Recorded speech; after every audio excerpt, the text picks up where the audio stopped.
Hello and welcome to the Practical Leadership Podcast, where I interview great leaders and try to extract their wisdom and experience for you to learn from and hopefully avoid making their mistakes. Check out practical-leadership.academy because you want to help your new managers succeed with hybrid or remote working. Faris Aranki, thank you very much indeed for joining me. Paul, thanks for receiving me. Is that right? Yeah, well, a bit received anywhere you like. It's just like being the receiving line at Her Majesty. Thank you. Well, His Majesty now, yes. Nice to meet you there, Faris. Very nice to meet you. Would you introduce yourself, please? I would love to. Hello to all of Paul's listeners and this fantastic podcast. I'm Faris Aranki. I'm the CEO of a company called Shiageto Consulting, which is a small, innovative consulting firm which does strategy and emotional intelligence. Basically, we get teams working better together and buying into the same idea so you can actually deliver on your strategy. Loads of fun, but I've got quite a journey to get here, which has involved working as a strategy consultant for multiple years, working in the energy industry before that.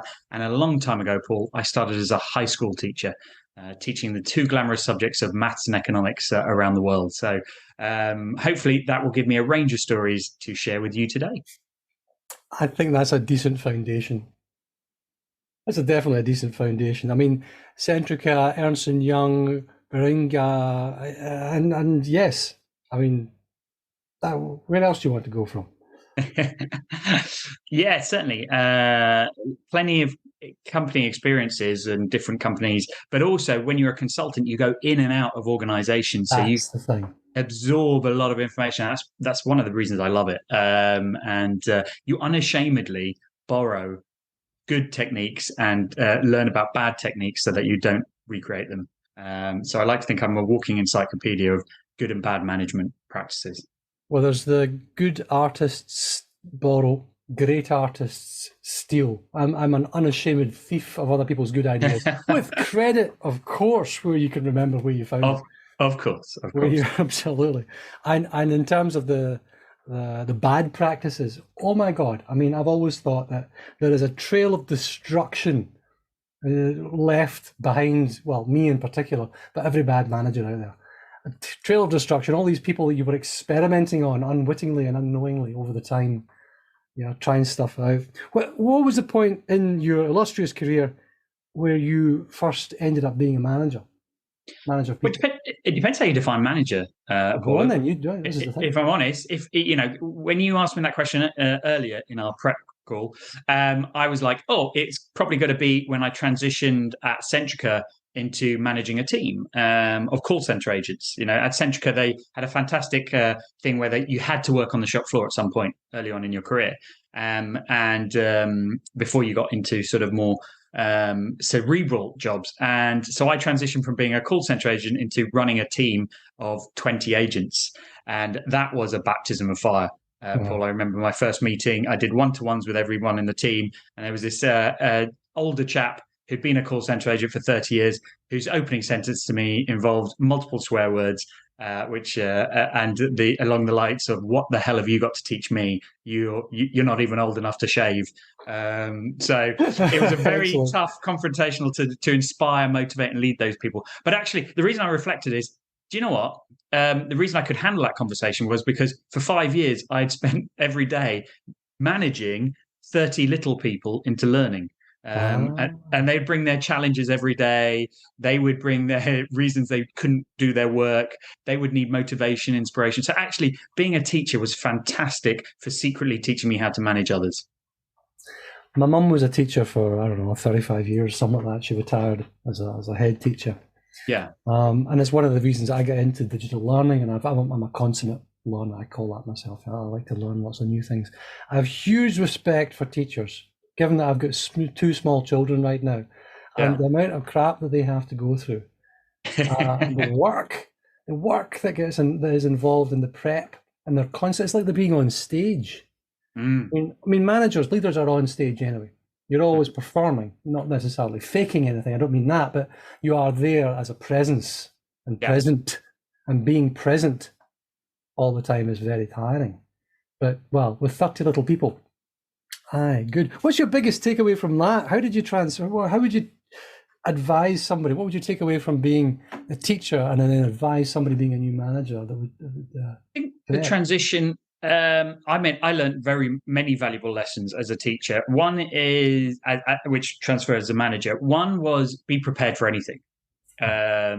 Literally, you cannot think through every scenario that might be presented, and usually they're around emotional and things that are happening to the person. And by the way, you don't have to be an expert at those. As a manager or as a teacher, there's no way I could have dealt with all the challenges that were going on at home because I wasn't trained. But it is about being the first port of call for that and knowing how to get others to come in and help you, or sort of being a signpost to the right sort of sources of help. But a lot of teachers, a lot of early managers think they have to solve every problem, and that can overwhelm you and consume you. And you need to kind of just shift and say, actually, no, I'm just kind of like the switchboard operator. That they first call, and I need to know where they can get help. So that was a key lesson because early days I tried to solve every problem and beat myself because there's a lot of stuff that goes on when you have 30 children, each coming from different homes and different challenges. And then another key lesson is, while in your head you want to be the cool, fun, really approachable, lovely person because you think that's who you are, it actually sets you up to be a lot tougher if that is how you come across initially. I was told very early on by one of my fellow teachers who pulled me aside and said, look, you've made a mistake here. You've tried to be the cool young teacher. They're now going to walk all over you because you cannot dial it back to be the tough. He said, you always got to start tough, lay out the rules, and then you can ease up. You can never do it the other way around. So he was almost like, this first year of your teaching career is a write-off because now the kids are just going to trample on. But next year, you have to learn from this. And I think it's the same as a manager. While you want to be everyone's friend, while you want to be everything, you have to lay out the boundaries, the rules of engagement, and then you can ease up. But you have to be very clear and transparent to people what you expect from them. I was talking to a very smart lady, Flo Broderick, fairly recently. She's the CMO at Carto, and she was saying that you go to work to be respected, not necessarily liked or loved. Yeah. Which is, I think, is a good way of putting it there. I mean, and the fact that you don't need to know the answers is, as soon as you learn what coaching is, and you discover just how incredibly powerful half a dozen good questions are. And as you said, then signposting people towards resource, signposting people towards other people, and not needing to know the answers. The best part is that you could look, well, I suppose if you want, you could look great, but not knowing the answers. Yeah. What to do about this? Well, I don't know. What would you do? What's the situation? Well, it's this. And what would you think? What's stopping you doing that? That. Where do you want to get to? Here. What are your options? That one. Which one do you think you could do first? This one. When are you going to start? Tomorrow. That was wonderful talking to you, Paul. Okay, fair enough. That's it. That's the gig. So if you were to say how to be prepared for anything, yeah, how do you prepare yourself for anything? You can't prepare yourself.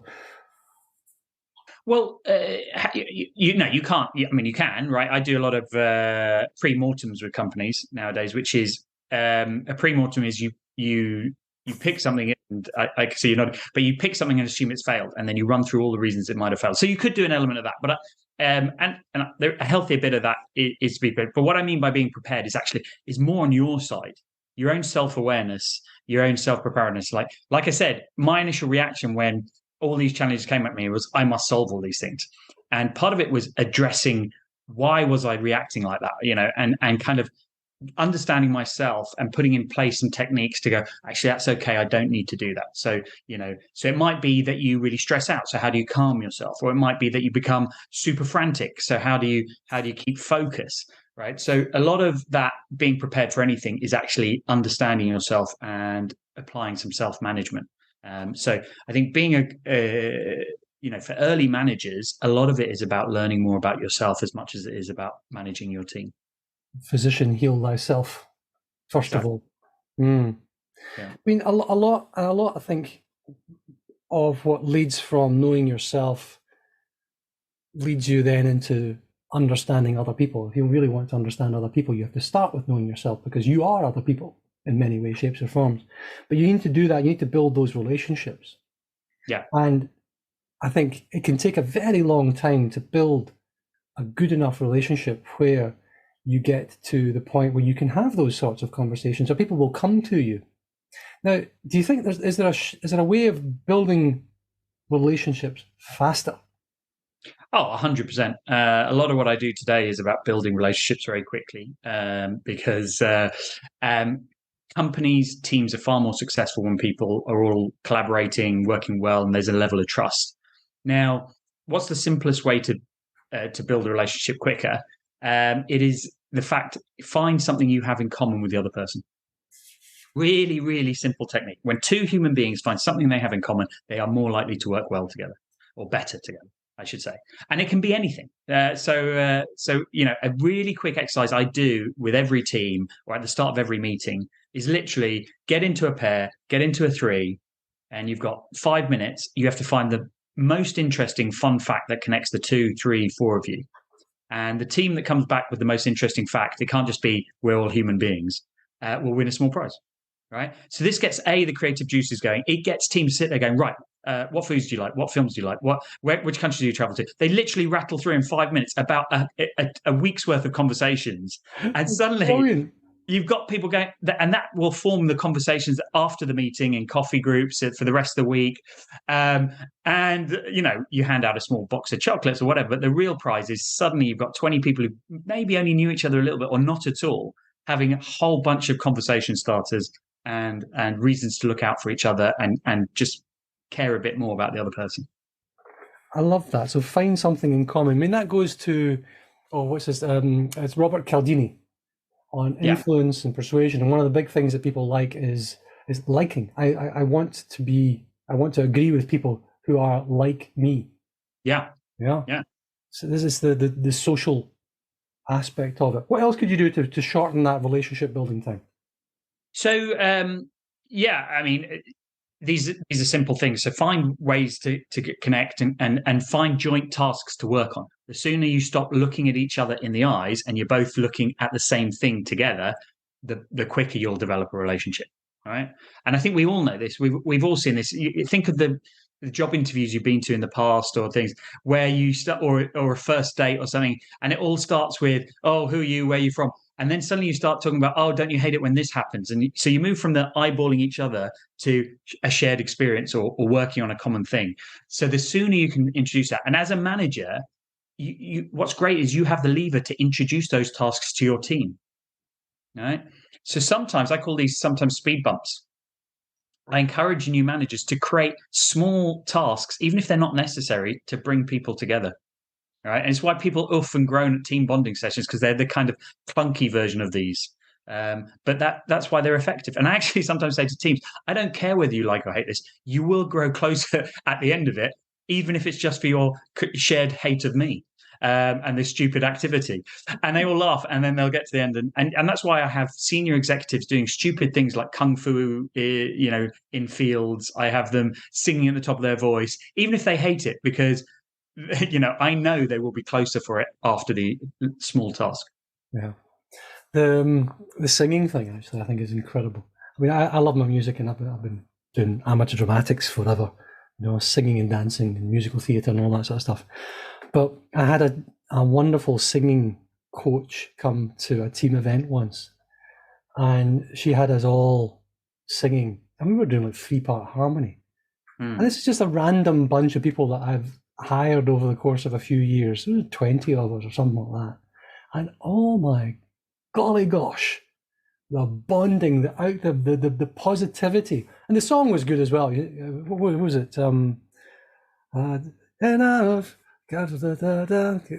one they sang at the end of Ghostbusters 2, where the big things anyway, it doesn't really matter. It's this fabulous uplifting song. People would just really, really enjoy doing it. I mean, everyone was getting into it. Even the people who say, oh, I don't sing, I don't do anything. Me. Yeah. Everybody's getting into it. But you're right. It's when you have these shared moments. Yeah.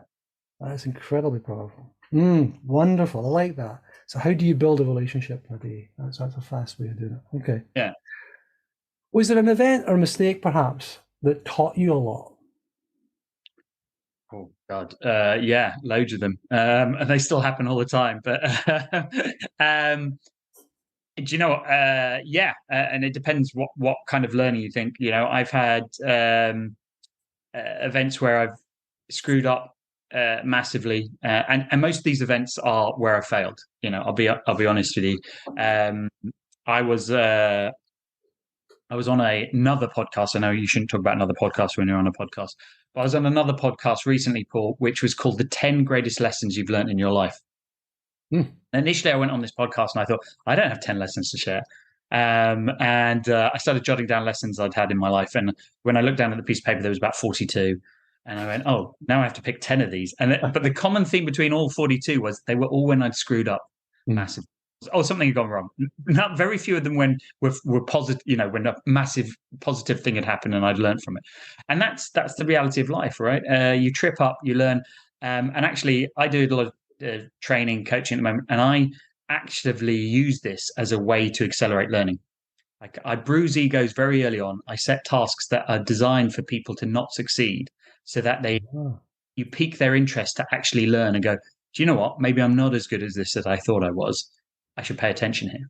And again, I'll be transparent about that, because you'll always get someone go, no, well, I can do this. I can do it.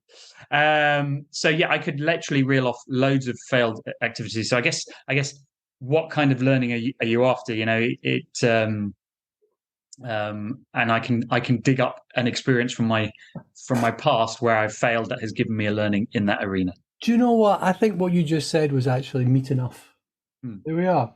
The idea of putting people in a situation intentionally and with positive intent and with due care and attention to everything else, where they have to work, and then you hook that into the joint task to work on, and you hook that into the finding something in common. There is this theme here that I think is coming out as we talk here, Faris, of getting people to a place where they wouldn't otherwise get on their own. Yeah. Yeah. Yeah. And going back even further in our conversation about what makes a good manager and how do you handle things. A lot of it comes from my self-awareness. I really have kind of reflected on what helped me move the dial and get a bit better. And I really put myself in the position whenever I'm designing something, like, how would I feel at this very moment? I'd be, God, this is boring, or good, God, or whatever. And so I use those feelings to get the best out of people, and really redesign things to get to really change the dial for them. Yeah, I think it's frankly, it's the only way to fly. Yeah, exactly. What are you working on at the moment? So I'm working on some super exciting stuff. What I love about the work that I do is quite varied. So I'm working with a professional services firm on new training programs for their new managers. I am working on a large change program for a drinks company. So how do you get people excited by what is basically an IT change, but is going to impact all their lives, and make sure that they feel positive about it. I am working with a bunch of tough-nosed traders to get them to work better as a team. So, it's very varied, but equally, I like having a bit of a portfolio career. So I do a lot of speaker events, and even have the privilege of a friend asking me to write a few chapters of his book. So lot of things that keep me busy. And I guess I'm one of these people that if I have time in my diary, I'll go, oh, I'll do a new project, which is probably a very stupid way of living my life. And my family usually try and talk me down from it. It keeps you off the streets. It could be dangerous. It keeps me off the streets. Yeah. You'd be roaming the local neighborhood going, consultant available. Curtains are shutting, the doors are locking as you're walking past. No more change. Yeah. The child catcher in Chitty Chitty Bang Bang was. That's the one. Lollipops. Me. Yeah. Strategic lollipop. Oh, okay, we're taking that one too far. For younger listeners, that reference is very dated, but don't worry. What are you reading just now? What do you listen to? So a key part of my working week, working days, I have 6 work phases, I call it, and my diary is blocked out. And one of them is absorb new information. So I try and do an hour a day of knowledge absorption. And for me, nowadays, much more comes from articles, newspapers, and it's quite varied. So I've signed up to a variety of newsletters, and every day I set aside an hour to read different articles, and they are quite varied. Some are business articles, some are psychology newsletters, some are from the world of media, because I don't know what I don't know, and I love a wide variety of knowledge. Because I never know what one piece will be useful. Now, the key is on with Absorb is active learning. So not just reading all these things. I've actually got to do something with it. So I'll maybe read 3 articles a day that really resonate. I'll either then summarize them so that they stick, or I'll turn them into a talk, or I'll somehow arrange an activity out of them. But otherwise, they just go in, and I know me, and it's about reinforcing that learning. Yeah, really, really varied sources. So just this morning alone, I've read about aerospace, some new advancements in biomedical, and a bit of crypto world. And now, none of those am I an expert in, but I'm fascinated to learn about. Have a little bit of knowledge in each of those areas. I love the idea of the active learning because I'm very conscious as well. I mean, I love to read all sorts of stuff like that, and there's I try for a book a week, and it's a bit bit much, frankly. It's more like 1 every 2 and a bit, or maybe 3, something like that, because you get other stuff to do. But if you just trawl through something, or you're picking the highlights or whatever, it's pointless. Because, pointless for me anyway. I try to turn it into either a course or a bullet pointed list or something that I can teach somebody. That's the biggest one for me, is if I can turn it into something I can teach or share in a coaching session with somebody around a topic, and then coach on that framework or that idea. That's how I get it stuck in my head and find it useful. Because what's the bloody point otherwise? Well, yeah. I mean, you can look back and say I read 52 books this year. Well, what you do? Good for you. Yeah, well, good for you. Well, I mean, data, but yeah, you're absolutely right. And I think this is a key part about knowing yourself. A lot of us haven't worked this out yet. Until I was made aware of this, like, what kind of learner are you? Yes. There's the three types. Obviously, we all absorb but how do you reinforce that learning? Like you said, it's either you're a doer, so do it 100 times. So if you read a manual on golfing, go and practice your swing 100 times if you're a doer. If you're a speaker, go and explain that technique you just learned to 100 people. And by the time you've explained it and put it in your own words, it will be crystallized in your head. Or if you're a writer, write it down in 100 different ways. And 100 is just a number I picked arbitrarily. Yeah? But you've got to know which of those 3 things really help you crystallize your learning and go and apply it. And a lot of people haven't got that missing step and haven't really thought about it. So knowledge just goes in and then is quickly lost. Because nobody's ever taught how to learn. No, really, it's a big thing. I mean, I've worked with L&D for years and years, learning and development. And most people in learning development are psychologists, or their backgrounds in training and that sort of stuff, and that's great. But one of the things that we always forget to teach people is how to actually learn. Folk have struggled through exams or came through university or whatever. They sit the exam, and my goodness me, I could not tell you a damn thing about Scandinavian children's cinema. Yeah. But yes, I do promise you, I sat an exam on it and did very well.